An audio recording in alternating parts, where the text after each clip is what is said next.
ጤና ይስጥልኝ እንደምን አመሻችሁ ክቡራትና ክቡራን ተመልካቾቻችን። ሲንቄ ባንክ የኢቲቪ 57 የስፖርት ዜናዎቻችን የክብር አጋር ነው። ወደ ቀዳሚ የስፖርት ዜና አልፋለሁ። በኢትዮጵያ ፕሪሚየር ሊግ የመጨረሻ ሳምንት ፕሪሚየር ጨዋታ በአሁኑ ሰዓት ኢትዮ ኤሌክትሪክ ከመቀለ ሰባ እንደርታ ጨዋታቸውን እያደረጉ ይገኛሉ። 12 ሰዓት ላይ በጀመረው መርሃ ግብር ኢትዮ ኤሌክትሪክ ጨዋታው በተጀመረ አራተኛው ደቂቃ ላይ ኢዮብ ገብረ ማርያም ባስቆጠራት ግብ 1-0 እየመራ ይገኛል። ኢትዮ ኤሌክትሪክ አቻ ከተለያየ በሊጉ መቆየቱን የሚያረጋግጥ ሲሆን መቀለ ሰባ እንደርታ ግን በሊጉ ለመቆየት ይህንን ጨዋታ የማሸነፍ ግዴታ አለበት። ቀደም ብሎ 9 ሰዓት ላይ በተደረገው ጨዋታ ባህር ዳር ከተማ 3-0 ወልዋሎ ዓዲግራት ዩኒቨርሲቲን አሸንፎ በሊጉ ሶስተኛ ደረጃን ይዞ ማጠናቀቁን አረጋግጧል። ሙጅብ ቃሲም፣ በረከት ጥጋቡና ይሄ ነው የማታው ለባህር ዳር ከተማ ሶስቱን ግቦች ያስቆጠሩ ተጫዋቾች ናቸው። በኢትዮጵያ ፕሪሚየር ሊግ አዳማ ከተማ ትላንት ከ11 ዓመታት ቆይታ በኋላ ከሊጉ መውረዱ ይታወሳል። በሕግ አግባብ መስራታችን ከኢትዮጵያ ፕሪሚየር ሊግ እንድንወርድ አድርጎናል ሲሉም የአዳማ ከተማ እግር ኳስ ክለብ ፕሬዝዳንት አቶ ሙሉጌታ ቃበቶ ተናግረዋል። ክለቡ ከሊጉ የወረደበት ዋነኛ ምክንያቱም የተቀመጠውን ሕግ አክብሮ ታዳጊዎች ላይ ትኩረት በማድረግ ነው ሲሉ የክለቡ ፕሬዝዳንት ጨምረው በቀን በነበረው የኢትዮጵያ ቴሌቪዥን የስፖርት ዜና ላይ ተናግረዋል።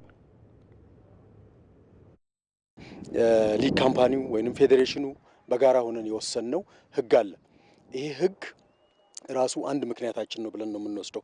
ምክንያቱም እኛ ሕግ አክብረን ለሕግ ተገዝተን ፌዴሬሽኑ 52 ሚሊዮን ማለፍ የለባችሁም ብሎ ባስቀመጠልን 52 ሚሊዮኑን ላለማለፍ በምናደርገው ጥረት ውስጥ ጠንካራና ልምድ ያላቸውን ነባር ተጫዋቾች ለማምጣት ስንል ክፍያቸው ከፍ ይላብናል። ሄድና ያንን ሕግ ይጥስብናል። ያንን ሕግ እንዳይጥስብን ወደ ኋላ መለስ ስንል ደግሞ በታዳጊዎች ላይ እንድንገደብ አድርጎናል ማለት ነው። እነዚህ ቁልፍ ምክንያቶች ናቸው።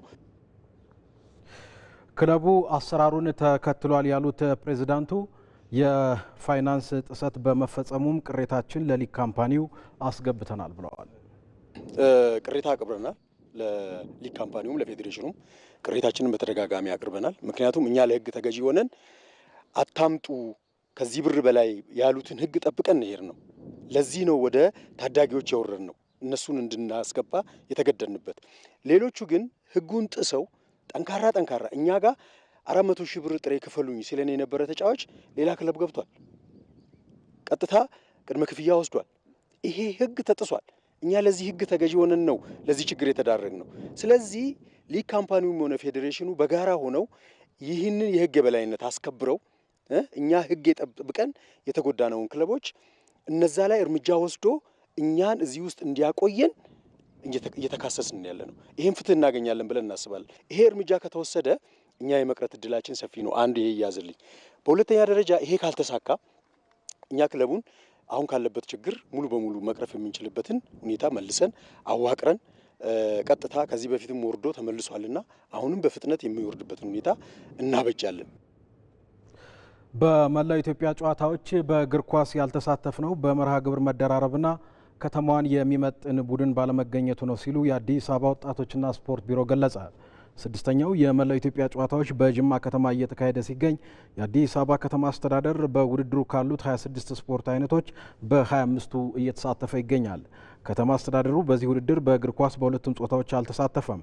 በጉዳዩ ላይ በቀን 7 ሰዓት የዜና ወጃችን ምላሽ የሰጡት የአዲስ አበባ ወጣቶችና ስፖርት ቢሮ ምክትል ኃላፊ አቶ ዳዊት ትርፉ በወንዶች እግር ኳስ ያልተሳተፍነው መርሃ ግብሩ ከከፍተኛ ዲቪዚዮን ውድድር ጋር በመደራረቡ ነው ብለዋል።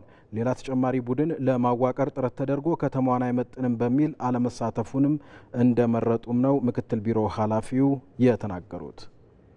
አዲስ አበባ ከፍተኛ ሊግ ላይ የሚሳተፉ 5 ክለቦች አዲስ አበባን ወክለው ወደ ኢትዮጵያ የክለቦች ሻምፒዮና ይሄዳሉ።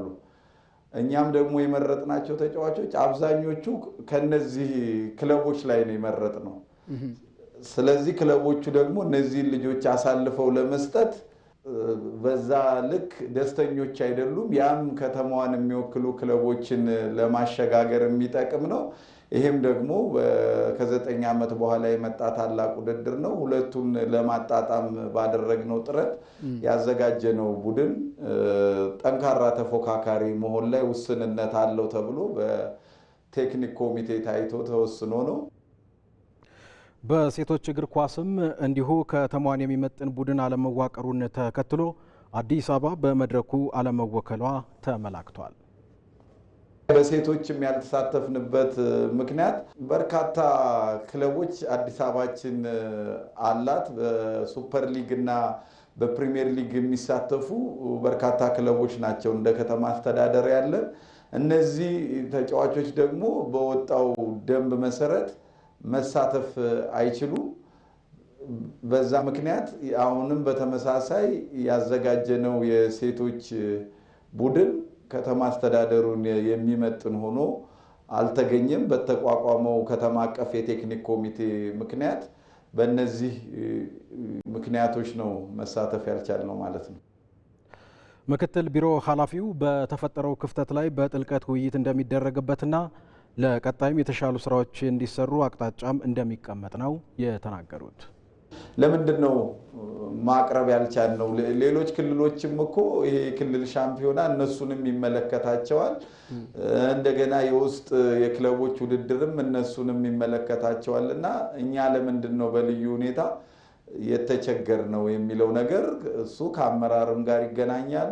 እንዲሁም ደግሞ ተተኪዎችንም በአግባቡ ከመለየት ጋርም የሚያያዝ ስለሆነ በቀጣይ ራሱን አስችለን እንገመግማለን። በዋናነት ግን እኛም እንደ ከተማ አስተዳደር በዚህ ውድድር ላይ በእግር ኳስ በወንድም በሴትም አለመሳተፋችን ምቾት ያልሰጠንና በቀጣይ በርካታ ስራ እዛ አካባቢ ላይ እንደሚጠይቅ የተረዳንበት ነው ማለት ነው። ከውጪ በፊፋ የዓለም ክለቦች ዋንጫ ዛሬ ምሽት ማሜሎዲ ሰንዳውንስ ከፍሎሚኒሴ የሚያደርጉት ጨዋታ ምሽት 4 ሰዓት ላይ ይጠበቃል። ከምድብ 6 ፍሎሚኒሴ በ4 ነጥብ ምድቡን ሲመራው ሰንዳውንስ በ3 ነጥብ ሶስተኛ ደረጃ ላይ ተቀምጧል። ሰንዳውንስ የዛሬውን ጨዋታ የሚያሸንፍ ከሆነ 16ቱን የሚቀላቀል ይሆናል። ቦሩሲያ ዶርትሙንድና ኡልሳንም 4 ሰዓት ላይ በተመሳሳይ ሰዓት ይጫወታሉ። ቦሩሲያ ዶርትሙንድ በ4 ነጥቦች ሁለተኛ ደረጃ ላይ ነው የተቀመጠው። ሌሊት 10 ሰዓት ላይ ደግሞ ሁለት ጨዋታዎች ቀጥለው ሲደረጉ ኢንተር ሚላን ከሪቨር ፕሌትና ኡራዋ ሬዲስ ከሞንቴሬ ጨዋታቸውን ያደርጋሉ።